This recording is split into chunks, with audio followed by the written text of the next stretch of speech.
Welcome to Wine Soundtrack USA. Listen to the passion with which producers narrate their winery and their world. In 30 answers, discover their stories, personalities, and passions. Hello, friends and listeners of Wine Soundtrack. This is Allison Levine, and today I'm on Howell Mountain in Napa Valley with Delia Viader and her son, Alan Viader, from Viader Winery. And it is such a privilege and pleasure to be here with you. I am so excited to learn more about your stories. So I thought we could start. Tell me about Viader. Well, Viader is kind of my baby. Just like this one. I'm the only, probably in the valley, that can say that I'm mother of the vines and a mother of the wines and a mother of the winemaker. So it's not very common that you will have that prescient mother. But I'm very lucky. Viader is something that I started more than 35 years ago, and it's east of St. Helena, on Howell Mountain, not the appellation, just the mountain. 1,300 feet elevation, and we have about 30 acres of vines planted. The property is about 92 acres total, and we focus on red varieties because really in this area that's what produces best, and in particularly the grape variety Cabernet Franc is one of our kind of, not specialty, but it's very dear to my heart. I've always been a proponent of Cabernet Franc because of the characteristics. It's very interesting that in 35 years the market moved towards embracing Cabernet Franc, but when I first started, people would say, why are you diluting that beautiful mountain Cabernet Sauvignon? And I would say, I'm not diluting, I'm actually creating a better blend, a better wine. A much more elegant, much more complex, with the intensity of a mountain Cabernet Sauvignon, but with the seductive aromatics of a beautiful Cabernet Franc. AKA liquid cashmere. I love it. So that was the initial impetus for Viader. I created a wine from one estate in a very classical Bordeaux style. And you're using all estate fruit. What other grapes are you growing up here? We planted Petit Verdot, and we planted, after Alan came from Argentina, he fell in love with Malbec. So we planted a little bit of Malbec. And in one of my experiments, we also planted a little bit of Syrah, because I wanted to have Syrah from Rhone and Shiraz from Australia. So I planted those clones side to side, where the only difference was the clonal selection, just to see how it does.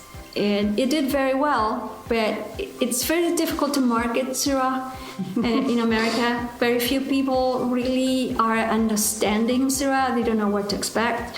It's either this big Shiraz from Australia, or is this a little bit more interesting but kind of earthy Rhone variety. So it's interesting what improved our experiment, that planted in the same soil with the same exposure and the same rootstock. The clonal selection created a vine that when harvest came, it could be up to 10 days difference in maturation. So that gives you kind of an idea of why people think that Syrah and Shiraz are two different grapes when they're exactly the same one. Interesting. The flavor profile, it was also very distinct.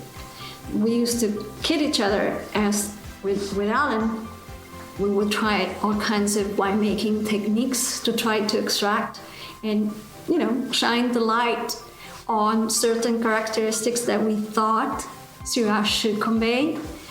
And we would have what we call the Syrah with the bacon, the sausage, and the little machine that makes the, the hot dog some years. Or other years, we would have more of that opulent Shiraz, black, inky, kind of dense, that really invited more of a Australian characteristic and more of a different stylistic approach. But Alan will tell you his creativity. At one point, marketing-wise, I couldn't sell it. I couldn't convince people. Yeah, Syrah is one of those things you hear that a lot. Case Syrah. So I'm wondering, what is your total case production? It's really small. Right now, we're not even reaching 3,000 cases. And your wines are direct to consumer, and are they available across the country or in any particular markets? They are available in about 12 states right now, but it's the production, due to the drought, due to the differences in wildfires, and that we are pretty picky and selective. The production really is tiny for the demand. So it's available, but if you really want to have it, better call. Yeah. Yeah, we sell the majority of it through the tasting room here, direct to consumer through wine clubs, and by phone. We still accept mail-in orders too. So Wow, tradition. So I am curious. The fax still works. Delia, tell me, what is your first memory relevant to wine? Probably a long time ago, because I was brought up in a European way, so we would have wine with every meal, and kids were allowed. Nobody thought twice about. So I remember having wine with my father. I mean, he particularly was fond of Merlot, and I didn't know one from the other, but I knew exactly which one I liked the most. And I remember Cheval Blanc, which is Merlot and Cabernet Franc. And it's funny how, 35 years later, people would kind of recognize that my use of Cabernet Franc in the blend with Cabernet Sauvignon perhaps is reminiscent of Cheval Blanc. I don't know. And Alan, what about you growing up in a wine world? What is your first memory of wine? Gosh, I've got quite a few of them. It was part of every day, at the meal, dinner table. It was, always present. And my mom would, if she was drinking something special, would like to share a little splash and kind of explain, a little bit about the wine, the varietal, where it's from, the soils that it came in, and what kind of characteristics or flavors I should be smelling and tasting. And as a kid, you were like, I don't know, it's wine, I don't like it. But after numerous times, you're kind of like starting to pick up, hey, I do get a little bit of cherry out of that, and I do get the difference that this one is grown in a warm region versus a cold region. You start to pick it up. I love it. I do remember one actually very early memory was when I was with some friends in a warehouse that was, we were probably about 10 years old. And the warehouse will remain unnamed, but we were running around as kids in the area in the vineyards, and we just happened to get into the warehouse because it was a hot summer's day, and we saw this guy moving these stacks of barrels with a forklift. He unfortunately dropped the barrels, and one of the barrels started bouncing about 3 or 4 feet in the air. A couple bounce into it, it cracked, spilled red Cabernet, delicious, really high-end Cabernet all over the floor. And my friend, who his family owned the winery, said, "Quick, start drinking, start tasting. This is my favorite one." So we started drinking off the floor. Lapping it off. I love it. Okay, so you're lapping wine off the floor. That's great. So, as you progressed a little further and started drinking wine out of a glass, I'm wondering, I can't even imagine all the wonderful wines that both of you have had the privilege of drinking over the years. But is there one wine or one particular story of one of those epiphany wines or an aha moment that you can share? And I don't know, maybe Delia, you're going to tell me it was the Cheval Blanc when you were younger, but is there a particular wine in the occasion? Definitely Cheval Blanc, but and the fun part is that later on, as I had the winery, I had the pleasure of meeting the Lourdon family, and I was doing winemaker dinners in Europe with Pierre Lourdon. Him being the old world and me being the new world. But definitely, not that I'm Francophile, but I definitely like wines of certain stature.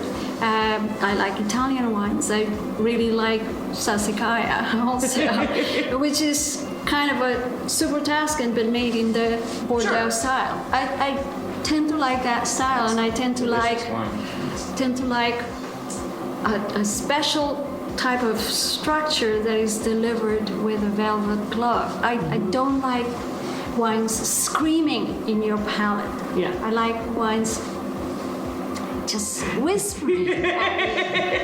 They're calling you over. So your mom says Sassicaia, Cheval Blanc, and all these beautiful velvety wines were probably all epiphany wines. What about you, Alan? It's hard to say. I've had, a lot of wonderful wines over the years. I mean, it's kind of our family tradition. Every Christmas, New Year's, or birthdays, we open one of those wines that kind of falls into that category. So, but I do recall vividly this tasting I had with Robert Parker of 2005 Bordeaux's, and all the greats were in the tasting, and the one that really stood out was an 05 Margaux, and that one was absolutely incredible. And that wine's always gonna stick in my. I mean, of all the great wines that day, which many were incredible, that one was by far a standout. So yeah, we do like. His wife is a chef, so we do like to share with good food, good wines, and to me it's always discovery of what works with what, and just discovery of what the wine at that specific time is doing, because wine changes. Right. So speaking of that, how do you approach food and wine pairing? Do you look for certain rules to follow? Do you believe in the old adage of white wine and fish and red wine and meat, or do you look for something else in the wine to dictate it? How do you approach it? First we choose the wine, and then we decide what it goes with and what we're going to have for dinner. It's a very simple approach. And when all else fails, and if the fridge is not, I mean, a really good wine should go with a lot of meat. If it's in balance and it's got all these great characteristics, you can, depending on what kind of food you're having, you're going to elevate. It's kind of like a soundboard when you're doing. Music, you elevate maybe the treble or the bass depending on what you're eating. So no, definitely. So we try different things, and like I said, it's more of a place of discovery. Mm-hmm. Because you say we usually will go like 90% of the times to red wine. Just because there's more complexity for us, but definitely we've been trying also some beautiful white wines, of which we probably will go more towards the Sauvignon Blanc versus any other white wine. But it's just flavors, acidity, balance, harmony that you're looking in your palate, and I look at it just like with a perfume maker type of thinking. I'm very focused on olfactory and then tactile, because I think that my presentation is not as perfect as that of a chef. I only have the glass. I can only attract with the color and then the aromatic, the bouquet. And then I can hook you to have perhaps a second sip if the roundness, if the perception of the density of that wine, it entices you. Mm-hmm. It produces some pleasure. Wine is all about pleasure. It's all about creating a moment, elevating. You can be having pasta or a piece of pizza, leftover pizza. Yeah. But if you're having, who was it that is it? Oh, my BLT tastes great with a 2010 Palmer. Right. I love it. Well, is there a particular wine from your cellar? I'm making the assumption on what you're talking about that your cellar at home is filled with wines from around the world and some beautiful wines. Is there something you opened recently that drank really well? Ooh. Yeah, that one. The 2010 Palmer. He loved it. Yeah. I didn't tell him what it was. Oh, a blind tasting? A blind tasting. I had an old Joseph Felt Bacchus recently. It was really, really, really good. It's beautiful. Wow. So do you think there's a such thing as a perfect variety? No. No, it's a perfect moment to have it. Yes. Now, and there is always a perfect moment. It's a perfect moment to celebrate that we're alive and we're happy and we're healthy and so on and so forth. That's the perfect occasion. The wine in your glass right now is right now. It's right. Perfect. It just some people consider it too seriously, and wine is really for conviviality. It's just to enjoy. We have to eat to live, right? To survive. Well, with a glass of wine, you create something that is an ordinary occurrence. You make it extraordinary. Absolutely. Because if that wine hits it just right in your palate, you're gonna remember. When the sound is just perfect, it's very harmonious, it clicks. You're going to remember that. That's very true. Yeah, I mean, some of us, we tend to go too deep, too academic, and I think you lose a little of the charm and the beauty and the essence of it because. I can go and do the blind tastings and hang with the best of them, but sometimes you just want to have a pleasant glass of wine and not think about it. You just want to enjoy the moment. Well, that actually brings up my next question. You mentioned tasting with Robert Parker, and you also have mentioned just enjoying wine and not making it too complex. So what's your sort of opinion about wine critics and scores and how they play a role in wine? They do play a role in wine because they have to educate. They have to let you know, okay, if you like wines of this characteristics, this is the wine for you.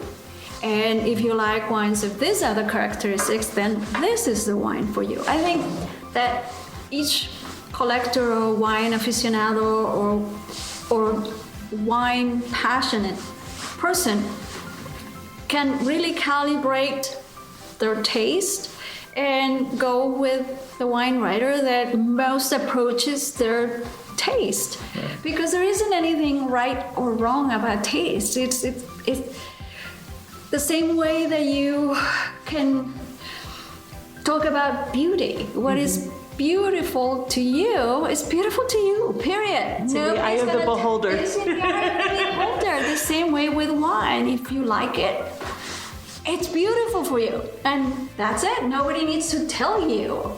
Well, let me ask you then, if somebody has not had the pleasure to taste Viader wines yet, what do you think they're missing out on? A beautiful, seductive, very alluring wine that is not gonna just rampage in your palate. You're probably not even going to notice. I like my wines to be like that background music that make the moment more pleasurable, but I like it even more when two friends that haven't seen each other for a while get together and start reminiscing and get lost in conversation and oops, the the bottle of wine is over. It's gone. The wine is gone. And yes, it was part of it, and yet it wasn't the main part of it. It's just what facilitated and made the encounter so pleasurable.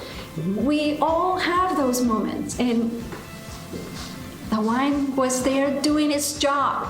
Background music, just something that facilitates. Alan, you want to add anything, or does that sum up what Viader is? Yeah, I mean, it's a labor of love. I mean, it's a small operation.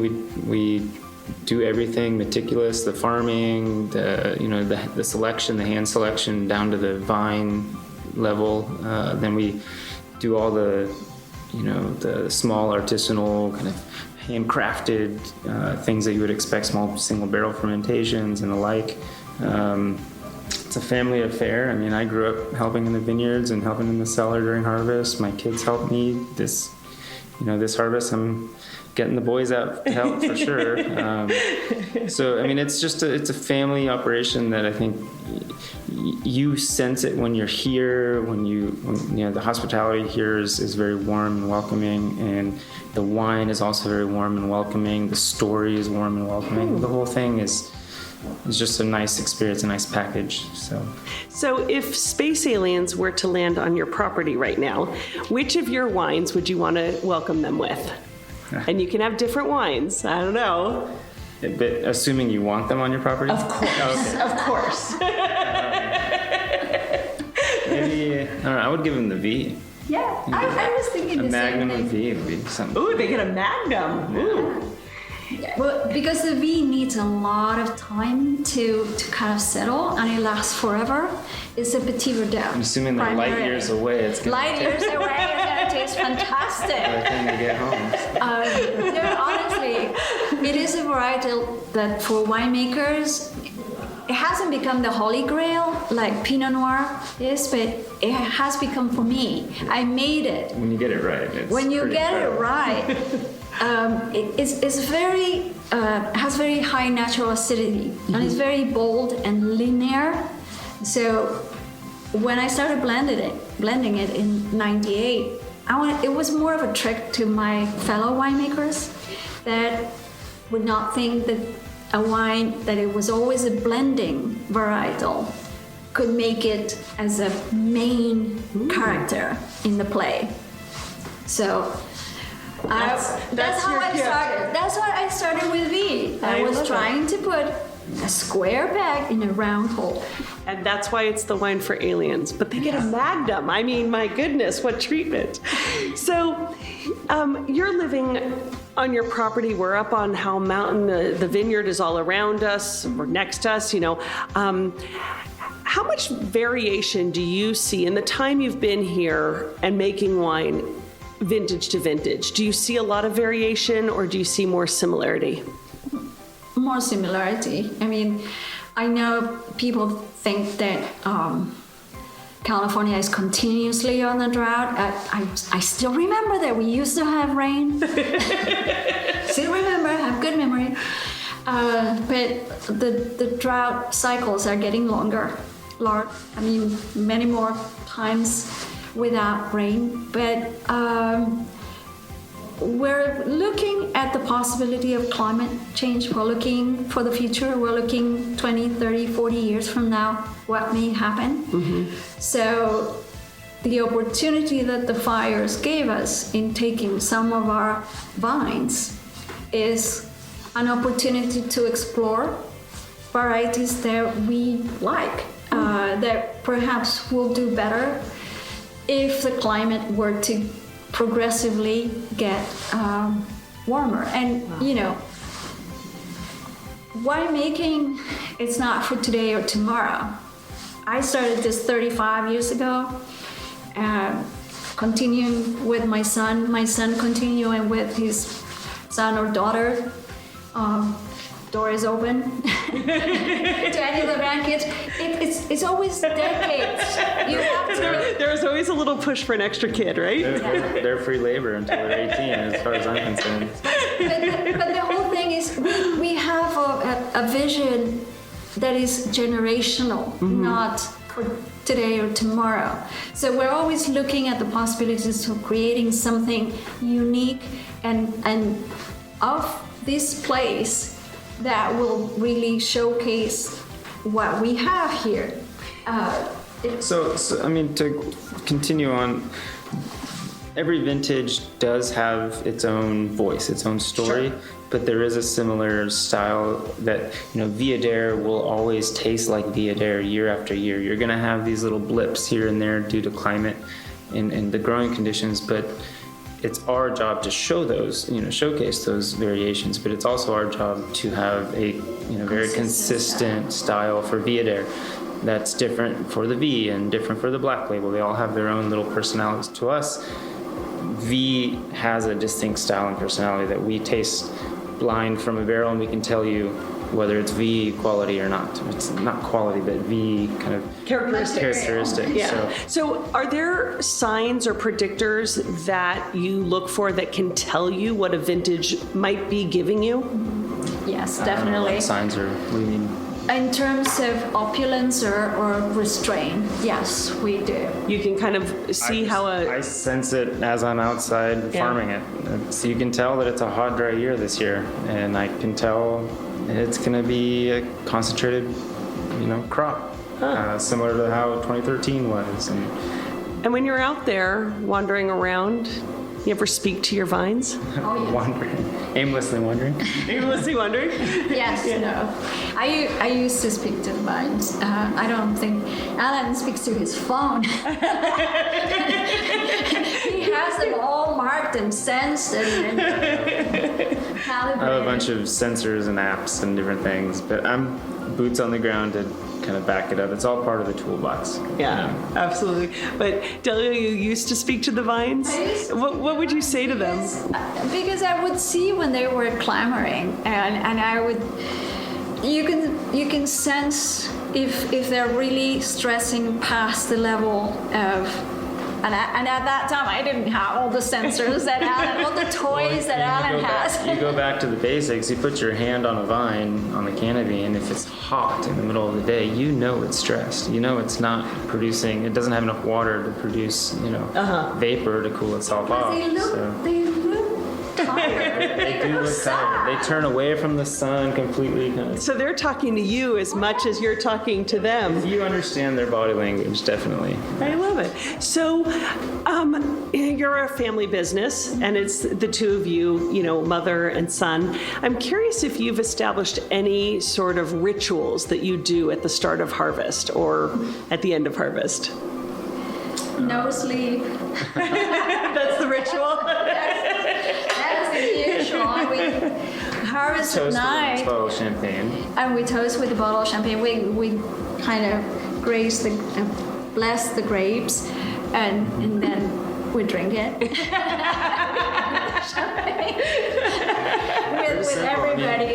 It's a small crew, so you take your time to bless the grapes, and then you gotta jump back into it. No time to waste. Yeah. So, when you were a little girl, what did you want to be when you grew up? I wanted to be like my father. I wanted to be a diplomat, and I'm so glad that he didn't try to contradict. He didn't try to encourage. I realized by myself, you can read in my face what I'm thinking, and then it just goes straight out of my mouth. That's really not a good trait. Diplomacy is not your thing? No. And luckily I got to realize soon enough. But that's what I wanted to be. Oh. And that's why I studied philosophy, and that's how you had to master a PhD or a JD degree, and then 2 languages. I speak 6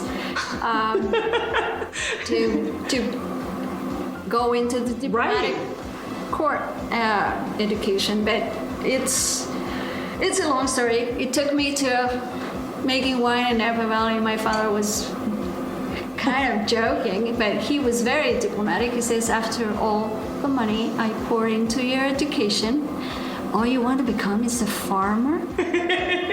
So basically what was in his head came out of his mouth. Yes. What 6 languages do you speak? All the Romance languages. Sometimes I speak English, German, French, Italian, Spanish, and Portuguese. Beautiful. And Alan, what about you? Growing up here, was this something you always knew you wanted to do, or was there something else you wanted to do when you were a little boy? Well, you have your, little boy dreams. You always want to be the hero and do all those things. But I grew up working in the vineyards from a very early age and loved getting dirty and farming and all that stuff really appealed to me, and working with my hands. And I continue to do that. I continue to create, and I can satisfy all those childhood little dreams by the volunteer work I do. It's a great compromise. So. I love it. So when you're not working, how do you both spend your free time? I don't have free time.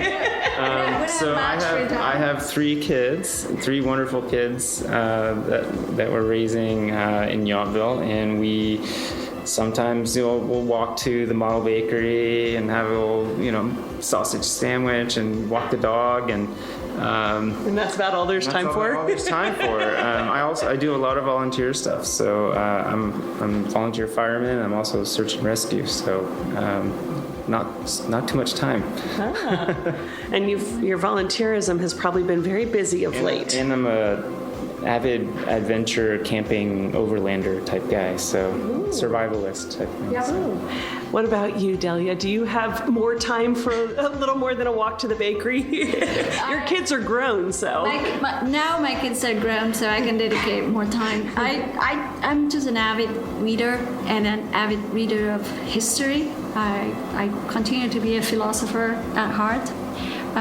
So I do enjoy more time, and actually the pandemic gave me plenty of time to enjoy more and more reading. Any particular famous, any famous authors or great reads that you can recommend? Well, it depends also what you're interested in. I'm interested in situations that happen today that perhaps have their seed many decades ago. And I'm talking about, the situation between India and Pakistan, and the situation when the British left, what happened, or the situation that happened in the Arab tribes, what happened after World War II. So historical in current context. In current context, because I do know that history unfortunately repeats itself. It's just that people do not remember. Yes. Well, I'm going to ask you if you remember something. Do you remember a piece of advice that somebody gave you along the way, a family member, a teacher, a mentor, that you carry as a way through your life or through your work? Yeah, my very, very best friend and mentor, Margaret Mondavi. She would always tell me, whether I was sad or happy or in any position in life, have something to look forward to. Always have something to look forward to.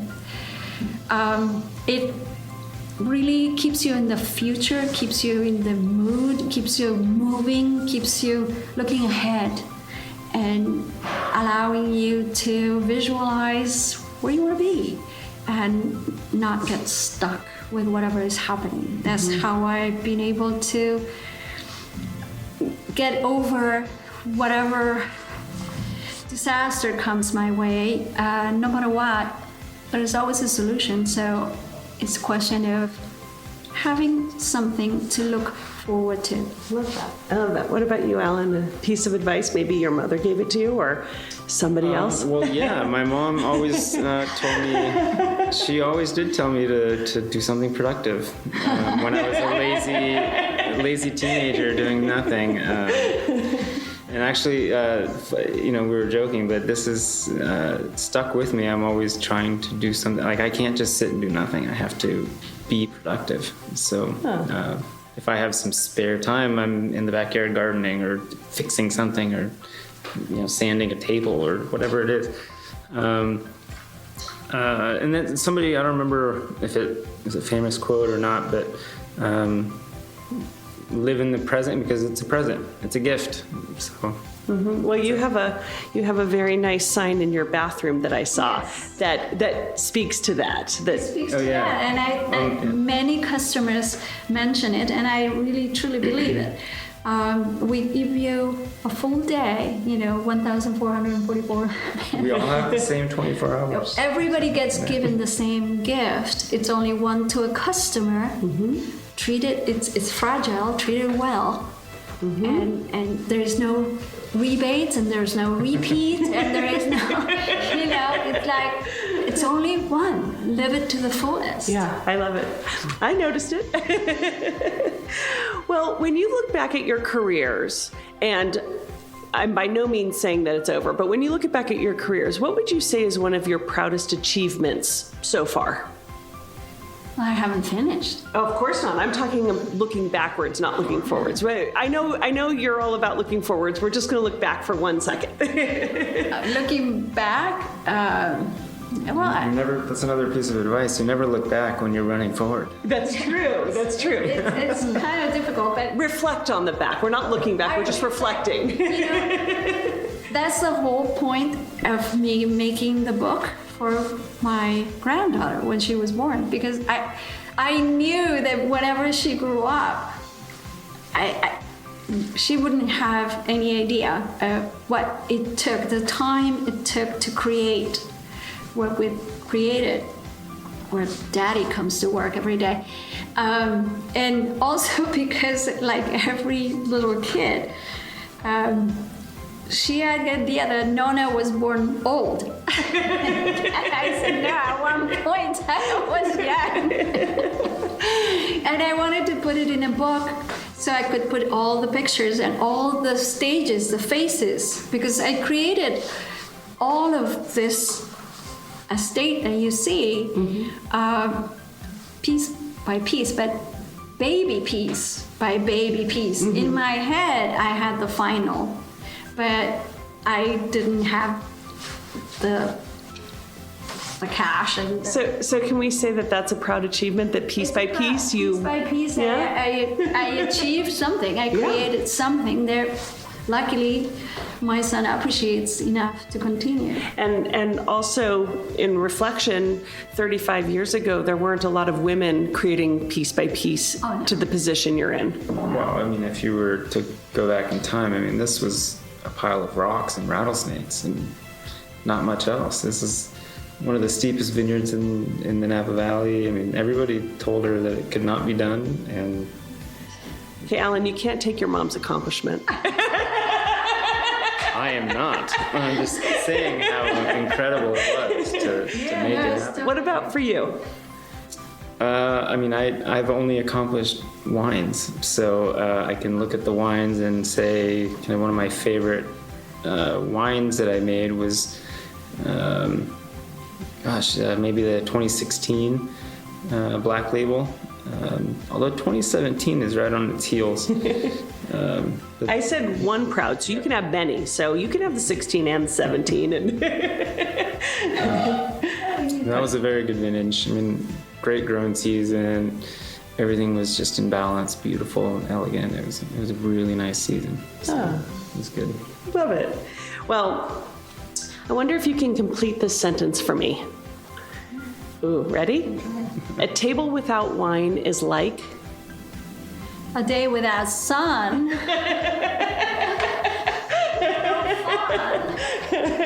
want to add? You can't add to that, huh? No? I don't know. No. Okay, another situation, two separate answers, because I mean, this is a personal thing. Day without sun, you can't beat that answer. That was too good. You're sitting at a table, we're sitting at a table, and the Viader wines are on the table, and there's an extra seat next to each of you. Who from any walk of life, living or deceased, famous or not famous, do you wish you could share a bottle of Viader wines with? I don't know. I don't think he even drank wine, but I would like to meet the genius of Albert Einstein.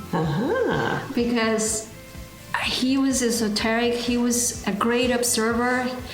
He was, his world, his lenses were so very different that I would have liked to share a glass of wine just to peek in that genius mentality. I don't know. Always been fascinated by him. Probably my grandfather. Did he ever get to try the wines? Oh yes. Yeah. And he was favorite. Favorite. But he never got to try the wines you made? Not the ones I made. Yeah. Unfortunately. Well, that's beautiful. See, a personal one and aspirational celebrity of a sort. So we were talking about climate change earlier, and we know it exists. But do you think we'll be drinking wine in 500 years' time or more? I think so. I mean, vines are incredible organisms, very adaptable, highly adaptable. They grow anywhere, in any condition whatsoever. So I bet on the vines. It might not be the same varietals, but definitely we'll be drinking wine of some sort. Well, if unfortunately the world was ending and you were being sent off to a deserted island, which 3 wines would you want to take with you? Any 3 wines. Deserted island question. You always have to have one of those. Well, I would love to take the wine, but I think it will be wiser to take a bottle of water. Oh no, you have water. You have water. Okay. Wine is liquid. It'll hydrate you. You will dehydrate you. Well, 3 good drinking wines. I don't really care what. It will probably be all red. All red? Yeah. Because it goes with anything for me. Well, I'd probably do a really, really good, like, white Burgundy. Really high acid, some crisp and refreshing. Then maybe a Viader of some sort, and then that 05 Margot. Definitely. I like it. For the last glass. For the last glass. Yeah, that last meal there. Yeah, it stood out. So, time for our little game of wine and music. It's Wine Soundtrack. I know you've been dreading this all along, but we have 3 wines in front of us. We have the Viader, the Dare Cabernet Franc. So, wine creates an emotion in us, as does music, and I'm wondering if you can put a genre or a song or something to this wine. We listen to very different music. I listen to country music. Oh no, I expect 2 different songs or 2 different genres. Cabernet Franc, you could do Zach Brown. Okay, so Zach, kind of so the Dare is more playful and more fun. So yeah, Zach Brown is actually. I'm very proud of you, Mom. You don't usually listen to country. So. I do. Do you agree with Zach Brown on that, or yeah? Definitely, because it's creative, it's playful. Chicken fried. Yeah, I like that. It's kind of. Or the Blanco Brown kind of get up. Okay, what about we have the Viader Black Label? Oh, that's more next gen, and that's more chill. I actually like more. This is more. Well, you could go Eric Clapton or Springsteen if you want to go like really wild. Like depends on the vintage. And just describe the Black Label. It's the Black Label is a little bit more intense, more rich, more expressive, more in your face. But it's got these really nice big brown juicy fruit qualities to it in the mouth. It's just a little bit more. You turn the volume up and it's really very involved. You gotta get up and dance. It's standing. Maybe Cabernet, Syrah, Malbec, a little bit of Cab Franc. he threw the kitchen sink in. And then last but not least, your signature blend, the Viader. That's more classic. Yeah. That's more of a, I don't know, Ravel or Debussy, the dialogue between the flowers, that area that is like the flowers are singing and there's kind of this very beautiful dialogue between the flowers and the wind and it's a very gentle, but that's really what it evokes, because it's very gentle, but it's there. It's like wave after wave after wave of flavor. Yeah. Like you said, you want the wine to be just in the background and enjoyed. Very pleasurable. So we're almost finished. I have one more question that has a two-part answer. The first question has a two-part answer because there's two of you. You've had the pleasure and privilege to travel around the world and drink wonderful wines, but is there one wine region in the world that's at the top of your bucket list that is like your next destination, where you want to go explore next or revisit? I definitely want to revisit Japan because I got lost so many times, and what I got to see was not the top of the production, but I'm sure that it is happening. And then India before the monsoon, because you have 2 harvests, sometimes 3, because of the monsoon season.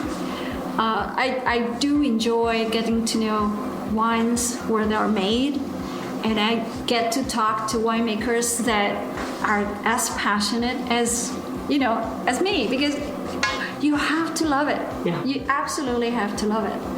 And so I will go back to Japan because I really did not get to see the areas. I think it's Nagano, or that I got lost so many times. What about you, Alan?